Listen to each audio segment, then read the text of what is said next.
बच्चों, मैं आपका स्वागत करता हूं अपना यूट्यूब चैनल एडुकेन 2.0 में। तो आज हम क्लास 8, 9th और 10th में आने वाले वृत्त से संबंधित जितने भी तथ्य होंगे, उसके प्रॉपर्टीज़ होंगे, उनके बारे में आपको बताने वाले हैं। उसके बाद आपको उस पर प्रश्न भी कराएंगे। तो सारे बातों को ध्यान से वीडियो को एक बार 2 बार चला कर दिखिएगा। और जो भी हमारे चैनल पे हैं, नए हैं, वो सब्सक्राइब कर लें ताकि हमारा वीडियो आप तक पहुँचते रहे। तो चलिए हम चलते हैं अपने आगे की तरफ। तो बच्चों, हम आ गए हैं अभी अपने कॉपी पेन की तरफ। तो आज हम बात करने जा रहे हैं क्षेत्रमिति।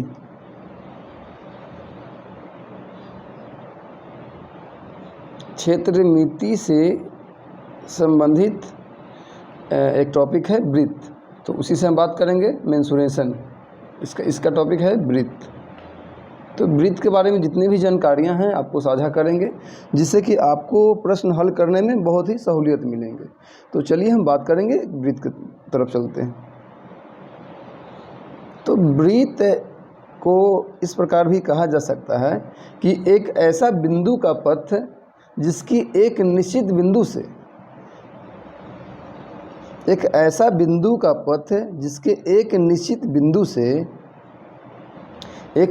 बिंदु से दूरी बराबर होती है। इस बिंदु से सभी जगह की दूरी क्या होती है? वृत्त में बराबर होती है। तो इसको वृत्त कहते हैं। तो वृत्त की परिभाषा हम अगर देखेंगे तो इस प्रकार देख सकते हैं। वृत्त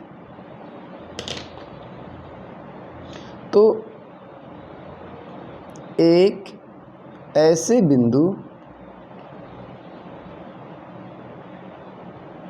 बिंदु का पथ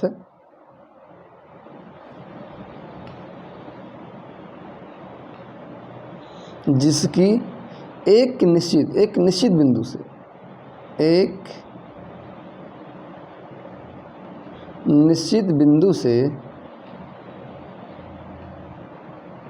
बिंदु से दूरी क्या होती है? बराबर होती है। दूरी बराबर होता है, वह वृत्त कहलाता है। यानी वह सर्कल कहलाता है।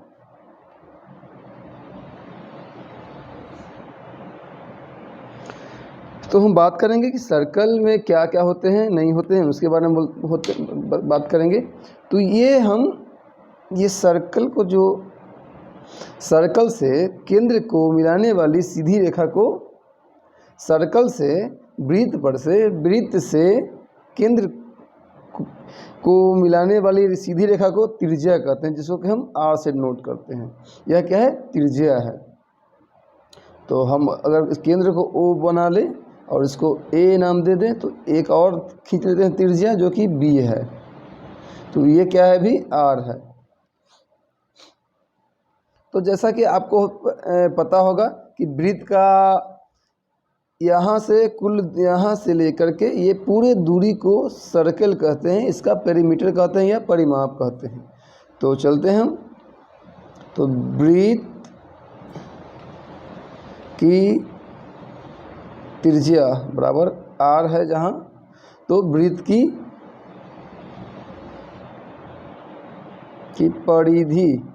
परिधि या इसी को परिमिति भी बोलते हैं या परिमाप भी बोल सकते हैं, या परिमाप मीन्स बाहरी माप। तो ये होता है 2πr। यहाँ से यहाँ के दूरी निकालने के लिए हम जिसका यूज करते हैं वह है 2πr। इसके बाद हम देखेंगे कि यह जो होता है, यह जो क्षेत्र है यह होता है त्रिज्य खंड। क्योंकि यह त्रिज्याओं के खंडों से मिलकर बना हुआ क्षेत्र है, इसको बोलते हैं त्रिज्य खंड। इस क्षेत्र को क्या बोलेंगे? वो है त्रिज्य खंड। जो भी बच्चे 9th में हैं, 10th में हैं, उन्हें ये जानना है कि त्रिज्यखंड क्या होता है। इसके बारे में हम बाद में चर्चा करेंगे। अभी हम चर्चा करेंगे इसके लघु चाप और दीर्घ चाप पर। तो यहाँ से यहाँ की दूरी को हम लोग बोलेंगे लघु चाप। यहाँ से यहाँ की दूरी को क्या बोलेंगे हम लोग? लघु चाप। यह है लघु चाप, क्योंकि छोटा चाप है यह, ये क्या है? छोटा चाप है, तो यह है लघु चाप। और ए ओ बी, जो कि बड़ा जो ए ओ बी होगा, यहाँ से यहाँ की दूरी होगी, वह हो जाएगा दीर्घ चाप। दीर्घ चाप। अब एक चीज़ हमें और देखना है कि ये जो त्रिज्या है, ये त्रिज्या को अगर हम आगे बढ़ा दें तो वह दूसरी तरफ वृत्त से जाकर मिल जाती है। तो कैसे कहेंगे कि वृत्त से होते हुए, वृत्त से होकर, केंद्र से होते हुए वृत्त को मिलाने वाली रेखा को व्यास कहते हैं। यह क्या है? तो ये व्यास है। ये पूरा दूरी जो केंद्र से गया है उसको हम बोलते हैं व्यास। तो ये क्या है? व्यास है। इस दूरी को हम लोग व्यास बोलते हैं। तो ये दूरी अभी हम बताएं कि इस बिंदु से सारे जगह की दूरी बराबर होगी। तो चूंकि ए बिंदु से ए बिंदु की दूरी आर है, इस तरह से ये बिंदु की दूरी भी आर होगा। तो हम यहाँ देख रहे हैं कि जब दो आर मिलाया जा रहा है, जब दो आर मिलाया जा रहा है तो एक व्यास का निर्माण हो रहा है, एक डायमीटर का निर्माण हो रहा है। तो इस व्यास को हम डी से डिनोट करते हैं। तो हम देख रहे हैं कि दो जब आर्क मिलाया जा रहा है तो एक व्यास यानी कि डी बन रहा है, एक व्यास यानी कि डी बन रहा है। तो कह सकते हैं कि 2r बराबर D, that means d is equal to 2r, यानी कि व्यास जो होता है वह त्रिज्या का दोगुना होता है। तो इसलिए हम कहेंगे 2 इंटू त्रिज्या। इसका एक ये फॉर्मूला हो गया कि अगर व्यास दिया हुआ है तो त्रिज्या को कैसे निकालेंगे, और भी आगे इसका यूज है बताते हैं। तो ये जो भी स्टूडेंट, जो भी विद्यार्थी स्टार्टिंग में वृत्त को पढ़ रहे हैं, 8 में शायद पढ़ना है, 9th में पढ़ना है, इस चीज़ पे ध्यान देंगे।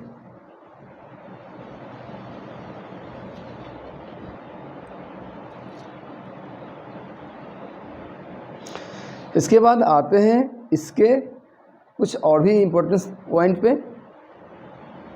चलिए फिर से हम एक सर्कल बनाते हैं, आपको समझाएंगे इस पर, और कुछ क्वेश्चन को भी उदाहरण के लिए लेंगे। तो अगर इसके पूरे भाग का यदि क्षेत्रफल निकालना हो तो कैसे निकालेंगे? तो इसके लिए भी एक फार्मूला होती है, उस फार्मूला को ध्यान में रखना है। तो अगर इस फार्मूला का हम यूज करते हैं तो यह फार्मूला है वृत्त का क्षेत्रफल बराबर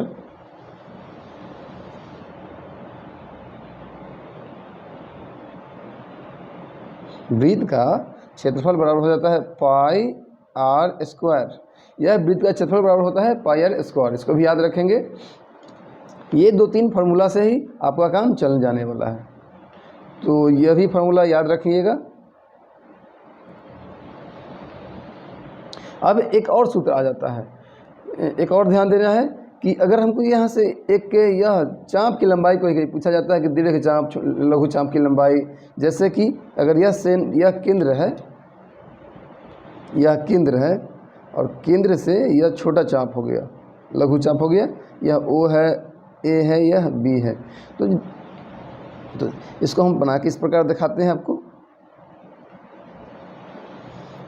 तो ये जो चाप है यह A है, ये B है, तो ये A से B के बीच की दूरी को निकालना है, तो इसको हम L से डिनोट करते हैं।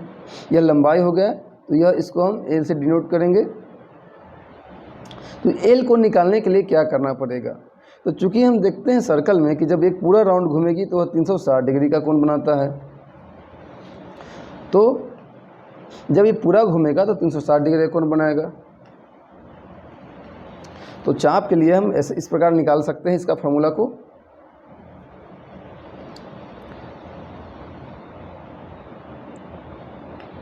वृत्त का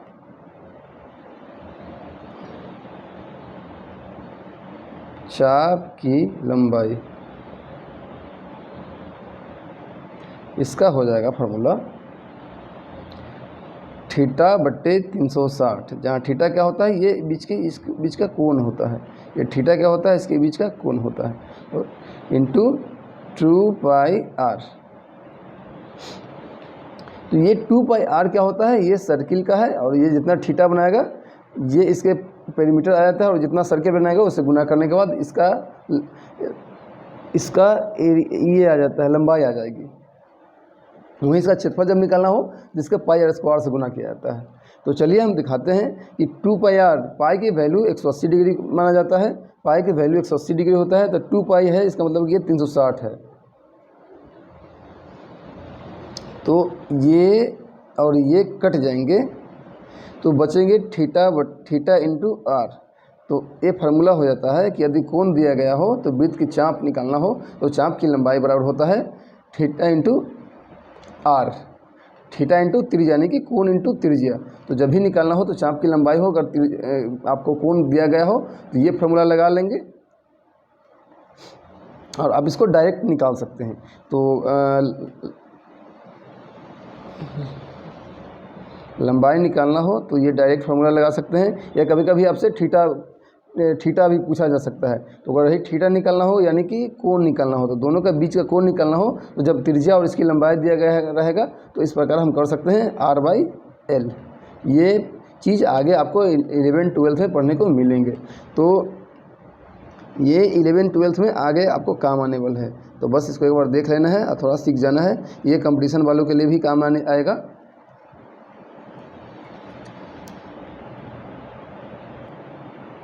दसवां में जो भी विद्यार्थी हैं वो इस यहाँ पे थोड़ा सा ध्यान देंगे कि हम उनको बताने वाले हैं कि यह जो त्रिज्या खंड होती है इसका जो क्षेत्रफल निकालना हो इसको बोलते हैं त्रिज्या खंड बोलेंगे। तो त्रिज्या खंड का क्षेत्रफल कैसे निकालेंगे, तो त्रिज्या खंड का क्षेत्रफल निकालने के लिए अभी हम आपको बताने वाले हैं कि त्रिज्या खंड, तो वृत्त की त्रिज्या खंड ये 10वीं क्लास में आने वाला है और इससे संबंधित क्वेश्चन आते ही पूछे जाते हैं, हमेशा पूछे जाते हैं। तो वृत्त की त्रिज्या खंड निकालने के लिए, त्रिज्या खंड का क्षेत्रफल निकालने के लिए क्या करना पड़ेगा वो देखिएगा, क्षेत्रफल बराबर। तो इसका क्षेत्रफल निकालने के लिए सबसे पहले इसमें जो आपको थीटा या कोण दिया रहेगा उस कोण को करेंगे। अगर जितना भी एंगल वो बनाता है यह वृत्त से वह जितना भी एंगल बनाता है, जितना भी बनाएगा वह उसका त्रिज्या खंड होती है। तो इसको निकालने के लिए हम क्या करते हैं कि इसके बीच के कोण हमको पता होना चाहिए। तो उसका फार्मूला हो जाएगा θ/360 इंटू पाई आर स्क्वायर। ठीक है। अब दरअसल एक बात और सोचिए कि अगर थीटा की वैल्यू, अगर ये पाई सीधी जाता, दोनों का चाप बराबर हो जाएगा तो पाई सीधी जाएगा, तो यानी यहाँ से और यहाँ कोण के बीच क्या हो जाएगा, 180 डिग्री होगा। यदि हम 180 डिग्री कोण रखेंगे तो आप देखिएगा कि यहाँ आधे वृत्त का क्षेत्रफल आपको मिलेंगे। तो अगर चलिए हम इसको रखते हैं तो ये हो जाएगा थीटा की जगह पर 180 डिग्री और नीचे 360 degree into pi are square. तो हम देख रहे हैं कि 2 से 2 कट गया, 180 दूना 360। तो हम यहाँ पर देख पा रहे हैं कि पाई स्क्वायर बाई 2, यानी कि ये हो गया अर्धवृत्त का क्षेत्रफल। यानी अगर हम देखेंगे तो यहाँ से यहाँ के क्षेत्रफल को अर्धवृत्त का क्षेत्रफल कहेंगे। तो कभी कभी अर्धवृत्त का क्षेत्रफल पूछा जाएगा तो उसको 2 से भाग कर देते हैं। तो अर्धवृत्त का ये अर्ध त्रिज्या खंड कह सकते हैं या अर्धवृत्त कह सकते हैं, बात वही है। तो इसका डिपेंड करेगा इसके एंगल पर। तो इस एंगल के वैल्यू पता होना चाहिए, उसको मान रखेंगे, निकल जाएगा, आ जाएगा आपके सामने।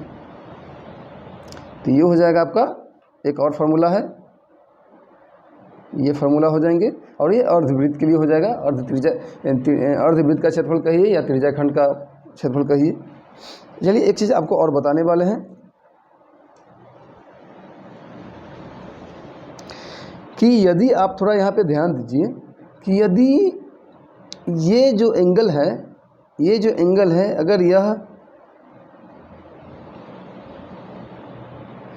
60 डिग्री का एंगल होगा, 60 डिग्री का एंगल होगा या कुछ भी होगा, अगर 60 डिग्री का हो तो ये क्या हो जाएगा, समबाहु त्रिभुज हो जाएगा। तो समबाहु त्रिभुज हो जाएगा।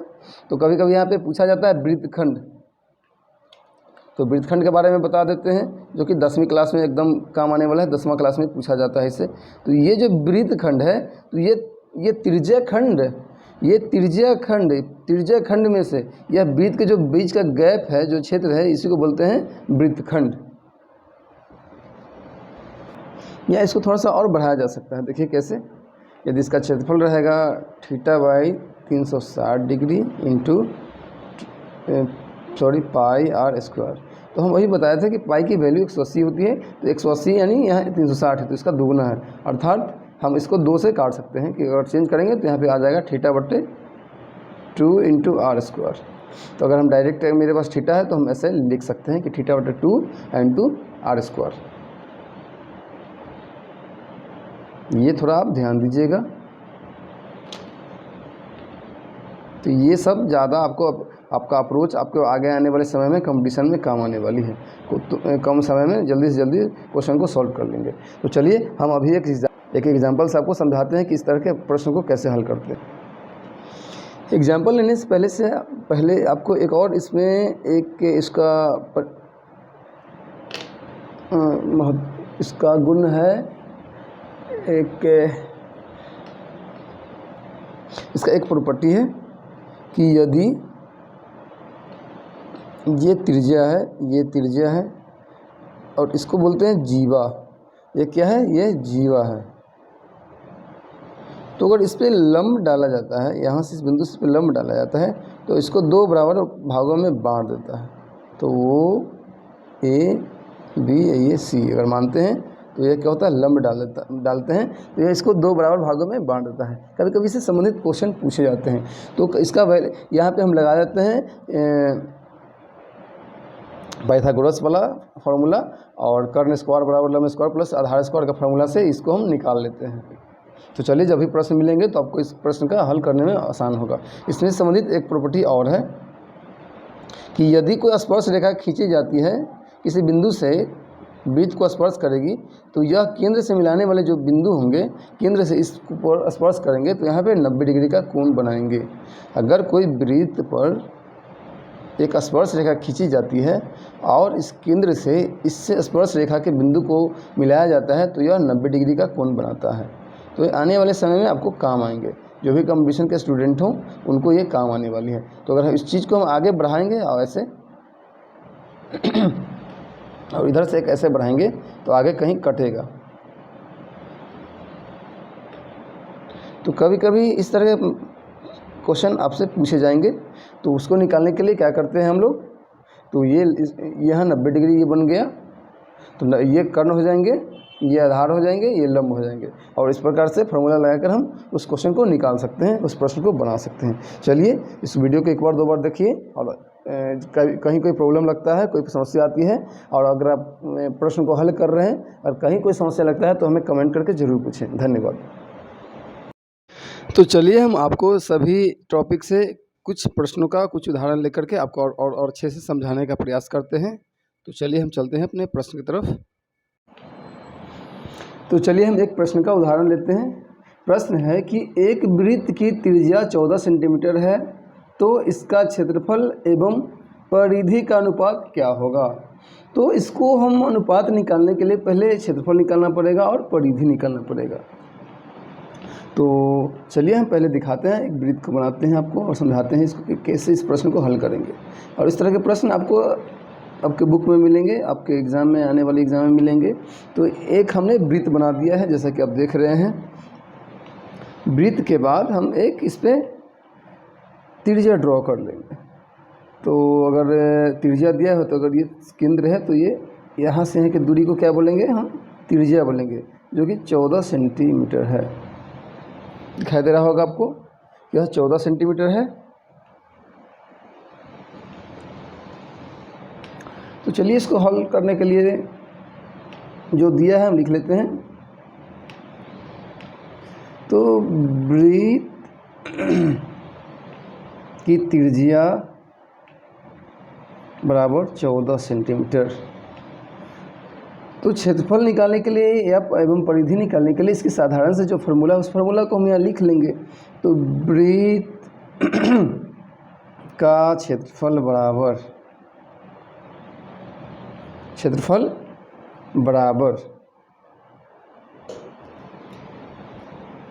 वृत्त का क्षेत्रफल बराबर। तो जैसा कि आप जानते होंगे हैं कि वृत्त का क्षेत्रफल पाई आर स्क्वायर होता है, तो हमने पाई आर स्क्वायर लिख दिया। आप यहाँ पे इसकी वैल्यू रखेंगे। तो एक चीज़ याद रखिएगा कि हमने ये नहीं बताया है कि ये पाई की वैल्यू हमेशा, पाई की वैल्यू या तो 22/7 या 3.14 लिया जाता है। तो अभी हम 22/7 वैल्यू रख लेते हैं इसका।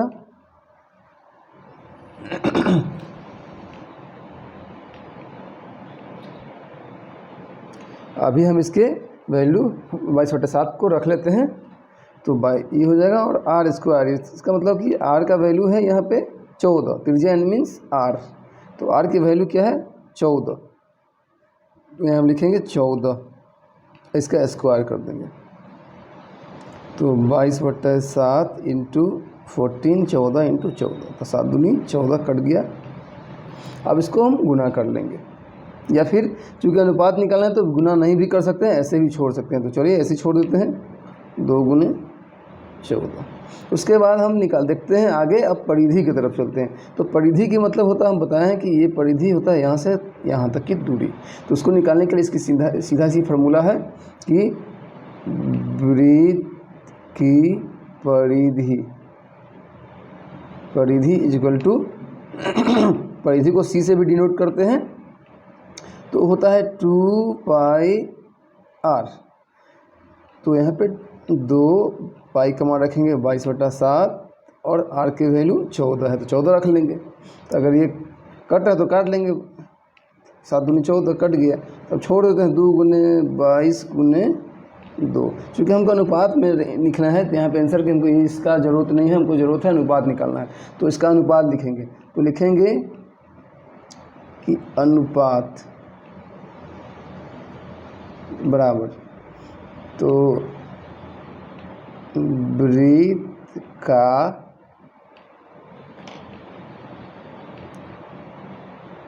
क्षेत्रफल बटा वृत्त की परिधि। अब इसके दिए हुए जो मान मेरा है उसको रख के काट लेंगे, जो कटेगा उसको 2 गुने 14 और नीचे में 2 गुने 22/2।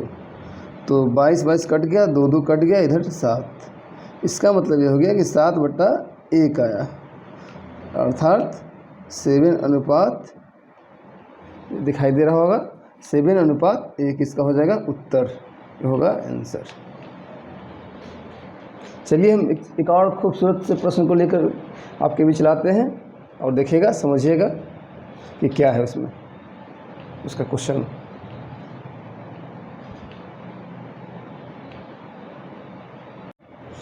चलिए एक और प्रश्न है जो कि आपके अभ्यास और आपको सीखने के लिए बताया गया है। बाद बाकी आपको जो भी कन्फ्यूजन होगा, जो भी प्रश्न होंगे, वो हमसे चाहे या कमेंट में या फिर हमारे ग्रुप में भेज कीजिएगा, उसका हम सॉल्यूशन करेंगे और फिर आपके बीच में वीडियो ला के बताएंगे।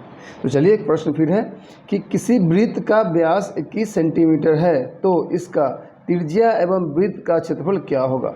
तो व्यास दिया गया है, ध्यान देना है कि यह वृत्त अगर है, ये अगर वृत्त है, तो व्यास हम यहाँ की दूरी को बोलते हैं। तो यहाँ से यहाँ की दूरी 21 सेंटीमीटर है। तो सोचिए कि यहाँ से यहाँ की दूरी 21 है, तो अगर इसका त्रिज्या सीधे आधा हो जाएगा, यानी 21/2 भी बोल सकते हैं। तो हम लिख सकते हैं कि वृत्त का व्यास यानी कि d is equal to 21 centimetre. तो त्रिज्या बराबर, रटना कुछ नहीं है, रटिएगा तो फिर भूल जाइएगा। तो यहाँ पे सोचिए कि अगर यहाँ से है कुल दूरी 21 है, तो इसका आधा, यानी आधा को त्रिज्या बोलते हैं, चूँकि यार है, तो आधा इसका मतलब कि आधा है, यानी कि आधा मतलब 2 से भाग करेंगे। तो 2 से अगर हम भाग कर देते हैं तो वह आ जाता है त्रिज्या हमारा। चलिए r बराबर 10.5 सेंटीमीटर। अब हमको चाहिए वृत्त का क्षेत्रफल, जो कि हमको त्रिज्या से आएगा। तो वृत्त का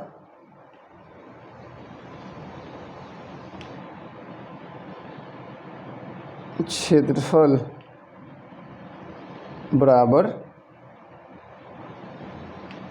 ये होता है πr²। तो 22/7 इंटू, हम चाहें तो r को 21/2 भी लिख सकते हैं, तो 21/2 का स्क्वायर, जैसे वैल्यू को वैल्यू पुट कर दिए, फिर उसके बाद आगे के तरफ बढ़ेंगे तो हो जाएगा 22/7 इंटू 21/2 इंटू 21/2। तो हम यहाँ देख रहे हैं कट जाएगा, 7 या 21 और यहाँ पे 11 दूनी 22 कट गया, नीचे सिर्फ यहाँ 2 बचा हुआ है। तो ऐसे हम इसको लिख सकते हैं कि 11 तिहाई 30, जो बचा उसको गुना कर लेते हैं 21/2। अब इन दोनों को गुना करके लिखेंगे, तो गुना कर लीजिए।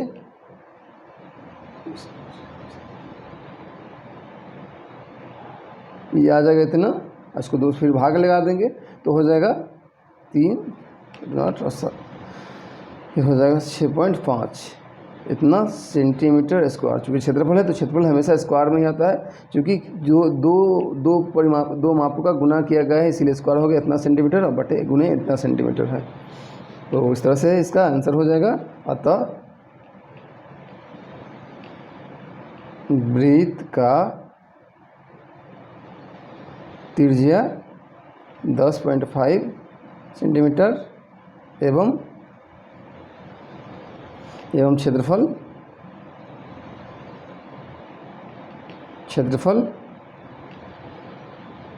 346.5 सेंटीमीटर स्क्वायर है।